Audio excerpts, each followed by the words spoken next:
And then Venny, one of the most impressive players so far that we've seen on the PS4, scores an impressive goal.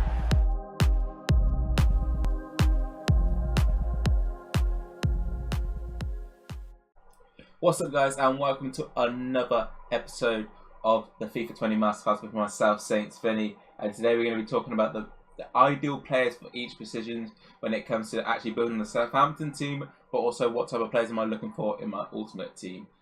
For you guys to be able to have a bit of understanding how the meta works and make your team the most meta-based team as possible. Right, let's get into it. We're obviously going to be using the Southampton team on the screen. And we're going to be starting with the 4-4-2 formation. If you guys didn't see the previous episode of the best formations in the game, I went with the 4-2-3-1 and the 4-4-2. We're going to be starting off with the 4-4-2 and then I'll go into the 4-2-3-1. The only difference is obviously the striker turns into a cam, and I'll explain to you what type of player I'm looking for when it comes to that sort of style of play. So we're starting goal with McCarthy. And I went with McCarthy just because of the rating, sort of more than anything, because obviously he's a 77 rated keeper over Angus Gully's 74. He is the starting keeper in real life as well currently. But what he brings is a good height, which is important. For me, I like to have my keepers tall, big, because I want them to cover the goal. You know, like it's a bit like how real life works. You know, bigger the keeper is, most of the time it's probably harder to score. So that's why I like to have that big keeper. It's quite threatening as well, you know. What you want to do is obviously, the bigger they are, it's also harder to probably score than one-on-one situations because they just cover more of the goal. And especially with McCarthy, he's got like the wide build as well. Some of you guys might have realised that different players have different sort of styles of builds. So you have a lean build, a standard build, and a wider build. I would say McCarthy's more on the wider side, which is good because when you do bring him out, obviously in the one-on-one situations, like in real life as well, when they're wider, they will cover more of the goal. And the idea of obviously a keeper coming out in real life is to, close the angle. So if the keeper's just naturally bigger, it should be able to close the angle even more efficiently. So yeah, I went with McCarthy in goal for me.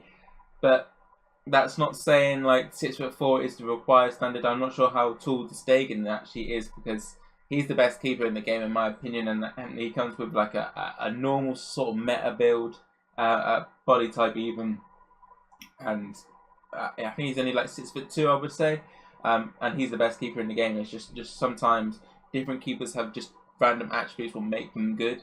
But for me, for a standard, I like them to be taller and bigger just because, as I say, they cover more of the goal and it's harder for the opponent to score. But as I say, the Stegen is probably the best keeper in the game.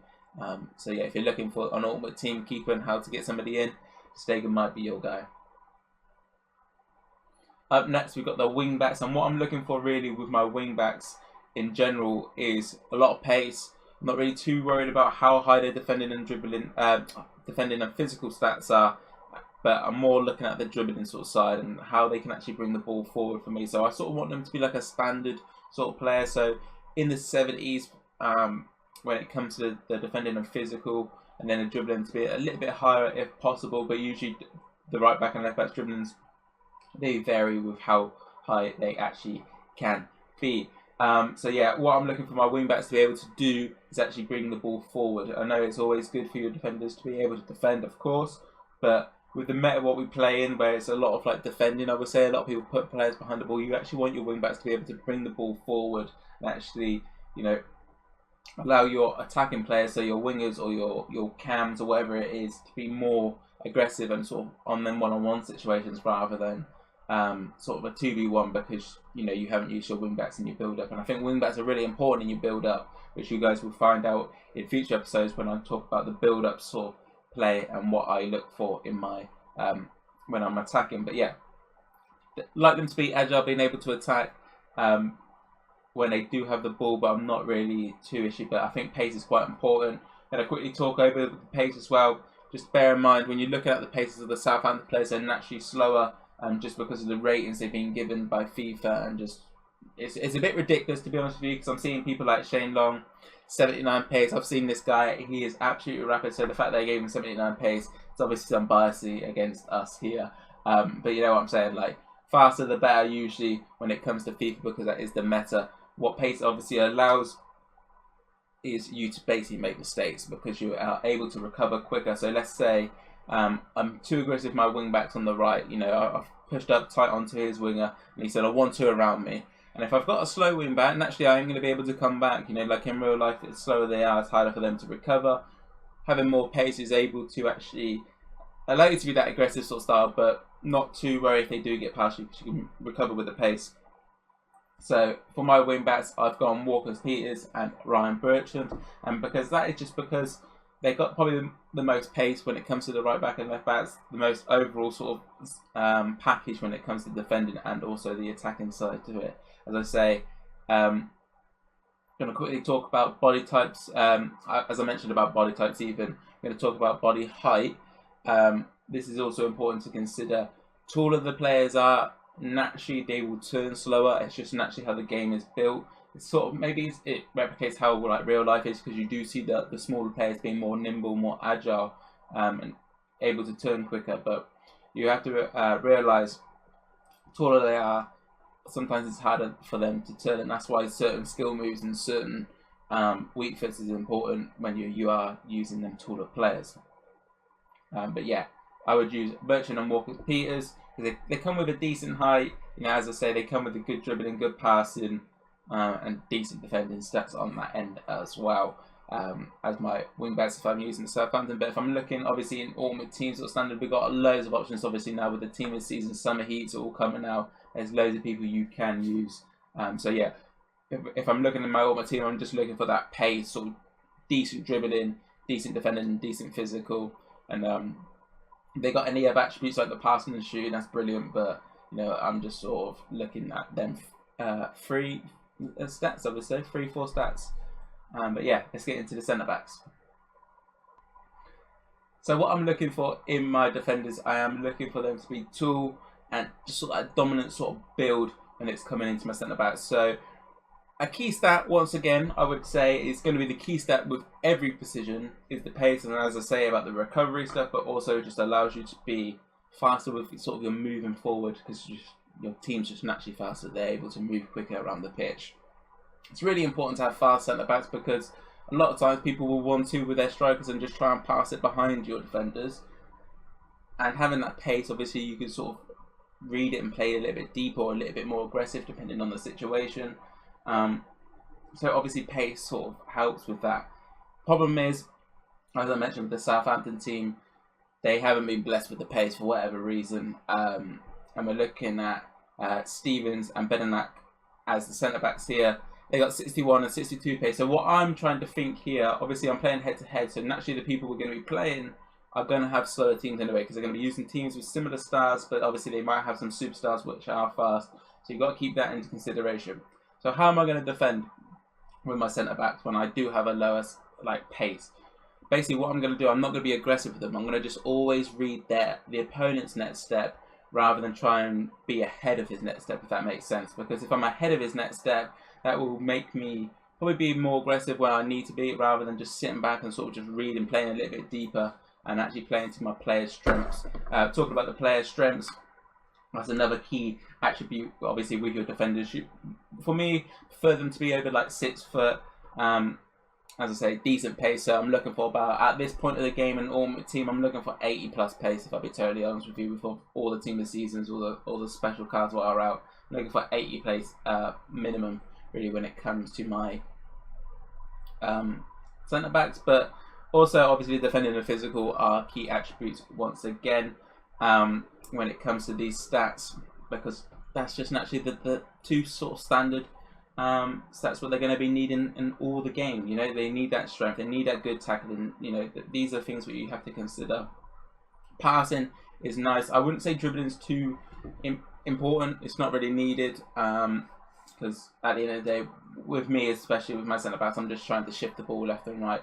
If they have a decent agility in that's just a bonus, but obviously that comes with having these crazy special cards that they do have the agility.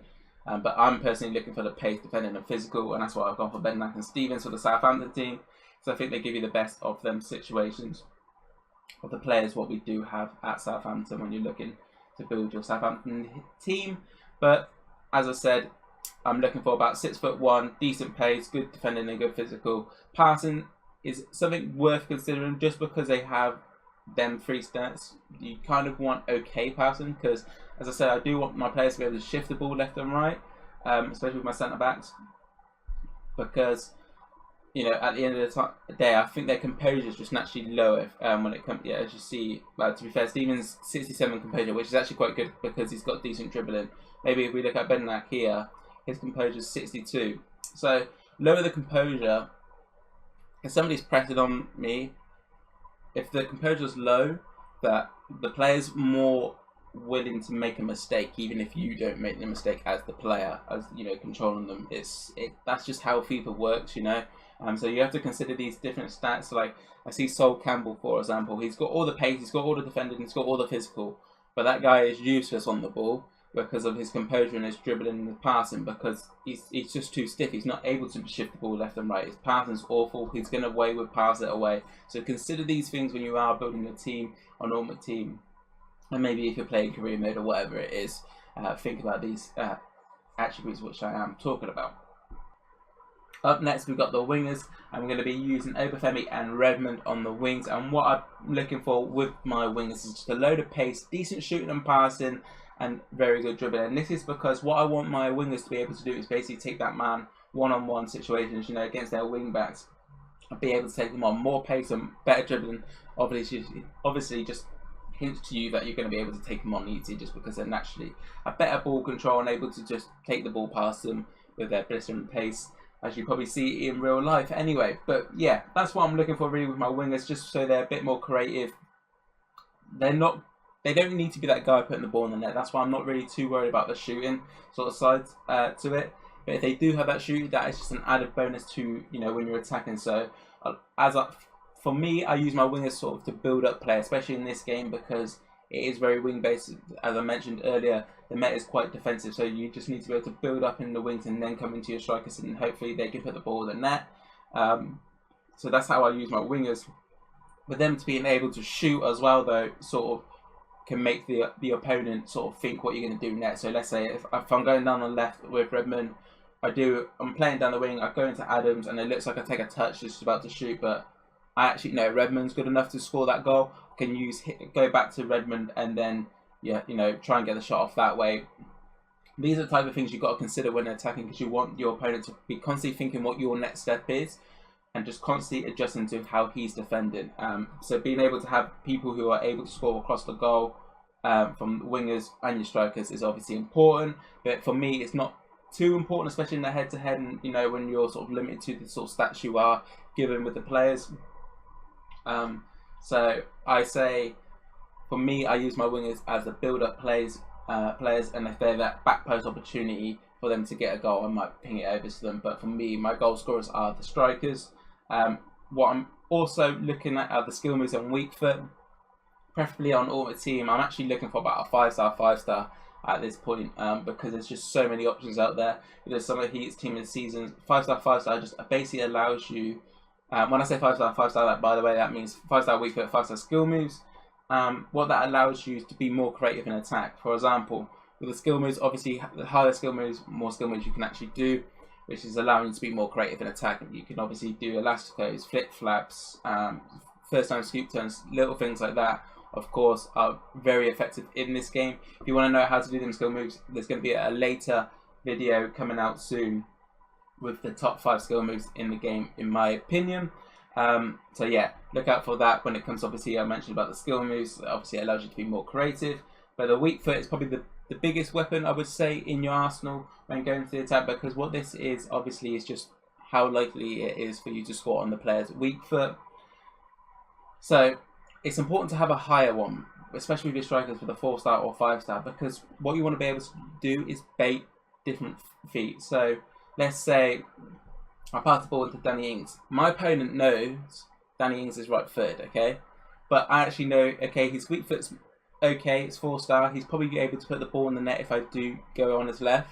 But my defender, like the person who's defending me even, is going to be considering the right foot. He's not going to be considering the left foot because he knows it is weaker. With you having a 5-star weak foot, it makes the opponent have to think, okay, if I commit to this side, he's going to be able to come onto the left and score a goal. So when you're defending, obviously you got to adjust to that, but also when you're attacking, you also got to use it as your one of your weapons in attack, because what you want to be able to do is, use it as bait, and then maybe, let's say I use it as bait, I take a touch to the right, and I can shoot near post, but instead I drag back. The opponent's going to commit to obviously your right foot shot because it's just the easiest option, and then you have an opportunity on the left foot, and then you go into the next attack, you do exactly the same play it into Danny Ings again, take a step to the right, and now the opponent's probably going to consider that you're going to come on the left. Instead, I'm just going to carry on, go on the right and shoot near post. Them type of things are the things you've got to consider when attacking, and just trying to think and keep your opponent on his toes when he's trying to defend you. So there, obviously some key attributes where you can add into your game. Obviously, Obafemi's not been blessed with the stats yet, but I think FIFA 21, this guy is going to probably be one of the best players at Southampton. I think it's going to be a gem, especially on Ultimate Team at early days. I think he's going to be like a 75 rated. He should be. And obviously having them good stats. And as I mentioned about the body height and the body types, lean and smaller are usually better because it means they are quicker and faster with the agility and just with obviously doing skill moves. If you've used Neymar in the game, he's not the tallest of players, but he has that lean build, and the way he does skill moves is unbelievable. Probably the most fluid player in the game. So those are things you've got to consider. But then you've got players like Mane, who's not got obviously 5-star skills, but he's got a stockier body type, and that's probably what Obafemi sort of brings to you. He's sort of like that Mane style, just a load of pace, and has the wider body type. And what actually the wider body type is actually decent in attack is because they're able to shrug off the opponent better. You get that cheese where you just sort of bounce off the player and stuff like that. Obviously with the leaner, you're most likely going to be bouncing off them rather than you bouncing them off you, if that makes sense. But yeah, that's what I'm looking for in my wingers. As I mentioned also about the weak foot skill moves when it comes to the attacking side. Let's get into the midfielders. Up next, we've got the midfielders. We're going to be using Højbjerg and Ward-Prowse, and these are probably your most important positions in your team because they are the people who are going to be attacking and defending for you constantly in your build-up, especially in the 4-4-2 with the centre mid's natural positioning. They are just higher up and able to attack, and they're probably going to do these overlapping runs on your strikers as such, as you probably see in real life as well. For me, I prefer to have like a more defensive player and a more attacking player. For example, you might see at the pro level, you might see Ruud Gullit and Vieira, or Ruud Gullit, Kante, whatever the situation is for the opponent, for the players. But as you're seeing, as time goes on in the team this season and the summer heats, a lot of people are using Gullit and Kevin De Bruyne just because they've got these all-round stats, and that's what people are looking for really when it comes to the midfielders. Then players who are just like the complete package when they can attack and defend. Luckily, you get that with Southampton with the players, but we are given Højbjerg and Ward-Prowse of them like all-round midfielders. Decent pace, good shooting, good passing, good dribbling, good defending, and good physical on both of them, I would say. Be nicer to have higher pace, so as I mentioned, pace is probably one of the most important stats when it comes to building a team. Just as I say, it's ridiculous just how good it is. So have that considered as well when you're building these teams. That's why you're seeing players like Renato Sanches' team of season being really effective in game.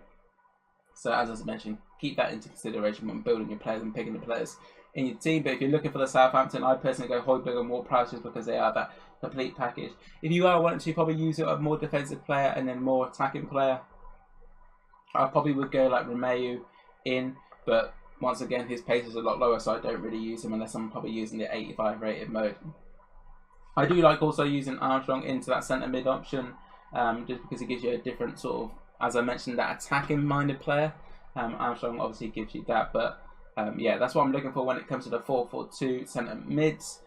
Just being able to attack and defend. But if I'm using it in a 4-2-3-1 and being more defensive, I'm thinking about something else, and that's what I'll go into detail once I've changed the formation and we've talked about the strikers in the 4-4-2. Up next is obviously the strikers, and what I'm looking for my strikers, as I mentioned earlier, with the weak foot and skill moves, I just need them to put the ball in the net. I need them to be fast, good agility, and just be able to, as I said, put the ball in the net. That's their job. Just hammer it home, near post, far post. If you're looking for a finishing tutorial, that will be coming as well for you guys. And maybe some of you don't know how to score these one-on-ones or don't know how to finish your dinner. Hopefully, I got a tutorial to help you guys improve your finishing as well. As I said, yeah, that's what I'm looking for my strikers. As I mentioned, the weak foot and the skill moves is really important. 4-star, 4-star is a minimum across the whole front four when it comes to the attacking side. Obviously, your strikers and your wingers when I'm talking about the front four. And yeah, they just got to be able to be fast, good good at turning and have decent shooting. I think that's the key sort of attributes what you're looking for when it comes to the strikers. Nothing too crazy. They just need to be able to stretch the opponent and also be able to turn the opponent on the one-on-one situation. So I prefer to use Che Adams because he's probably one of the fastest players at Southampton, and as I mentioned, pace is really important. And what Adams brings is actually that big body type as well, with a wide body type. So he's I see him as like a target man with a decent amount of pace. That's how I use Che Adams. I actually like to use Danny Ings as a player who plays off Che. Maybe what they do in real life, they use Adams as that big guy, the sort of guy they go into, and then use Ings to, run the channels as such. And that's what I sort of build my team off. I'm building a 4-4-2 for Southampton and just in general. But yeah, that's how I would set up my team in 4-4-2. If I'm going into 4-2-3-1 though, as I mentioned, there's probably two changes what you have to consider. And that is your cam decision and your CDM's decision. So as I mentioned, everything else is probably the same really when it comes to it. Like your right backs and your left backs just match the same way. Wingers is exactly the same thing. But obviously we've got different positions coming into now. With 4-2-3-1, your players are set as CDMs. So they're going to be naturally defensive, as it literally is in the word defensive midfielders. I use stay back while attacking on my defensive midfielders, but if they have attacking stats, they naturally just come forward, if that makes sense. And when they do come forward, you want them to be able to attack. But 4-2-3-1 is that balanced formation where you can attack and you can defend. And that's why I like to have a defensive midfielder and an attacking midfielder, as I did mention a second ago, sort of with a 4-4-2 as well. I like them to be these defensive midfielders who can attack and one can defend. As I mentioned, the Hullet sort of Kante sort of situation, or the Screen Firmino, or the Renato Sanchez, or whoever there is, obviously with the team of seasons. I want them to be a little bit more creative in that midfield duo, and then the other one to be more defensive minded. Really, when it comes to it. And then cam is the other position. What changes, obviously, it's gone from a striker into a cam, and I pushed out Adams on the wing because, as I mentioned, he's a lot faster. He's got better shooting, and he's just got better stats than Noble, so that's why I put him out on the right. Cams, I'm looking for that creative player to just sort of fill in the gap, just how they do in real life. The cam is that guy, number 10, who just goes in between the defence and the midfield and basically picks the pockets for you. So you look at that creative midfielders and being able to sort of shoot and score goals as well. For me, Neymar's the best player in the game when it comes to this position, because he's able to turn fast and be able to put the ball in the net with his 5-star weak foot and good shooting. So that's sort of what I'm trying to implicate with Buffal as well, with the 4-star. He's probably the closest thing I can get in the Southampton team to Neymar, so that's why I've gone with Buffal as my creative midfielder in that hole. But yeah, that'll be it for the video, guys. Don't forget to hit like, comment and subscribe if you're enjoying this content, and peace.